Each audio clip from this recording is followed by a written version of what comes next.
Hi, everyone, and welcome. Today, we are going to dive into a secret about the IELTS speaking test that honestly might surprise you. It's the key reason why some people with really great English skills still end up with a low score. And you know what? Understanding this one thing could absolutely change the game for you. So let's kick things off with a question I hear all the time. People assume that if your English is really strong, you're pretty much guaranteed a high score on the IELTS test. I mean, on the surface, that makes total sense, doesn't it?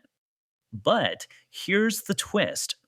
We meet candidates who have fantastic English proficiency, but their score just doesn't reflect it. There's a very specific reason for this, and believe me, it has almost nothing to do with how good their English actually is.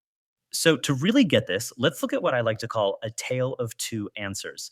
We're going to see two different candidates, and they're answering the exact same question. I want you to pay close attention here because the tiny difference in their approach is the secret we're talking about. When did you last go to the airport? Last week Why did you go? to see off a friend. When did you last go to the airport? I went to the airport last week to see off a good friend who was going to Dubai on a business trip. Okay, so the examiner asks a simple question. When did you last go to the airport? Candidate A gives a very short, very direct answer. Last week. In a normal, everyday chat with a friend, there was absolutely nothing wrong with what candidate A said. If you asked your friend that question, last week would be a perfectly good, normal answer. But, and this is a big but, in the IELTS test, that kind of short answer is a recipe for a low score. This isn't just a friendly chat, it's a test. So let's break down exactly why that short answer just doesn't work. Okay, here's the main problem. A short one or two word answer gives the examiner basically nothing to work with. Think about it. Their job is to grade your language skills, but from the words last week, it's impossible for them to judge your grammar or your vocabulary. Let's think about grammar for a second. What is it? It's just the rules for joining words together to make sentences that make sense. So if you only give the examiner a single word, how in the world can they assess your ability to build a sentence? The answer is they can't. You haven't given them any evidence of that skill. Now let's go back to our star student candidate B. This answer is the gold standard. It's extended, it's full of great language. This is exactly what the examiner is hoping to hear. It gives them so much to work with. Just look at what this one answer does. It's a full sentence, for starters. It's extended with interesting details. It uses great vocabulary like see off and business trip, and it connects different ideas together smoothly.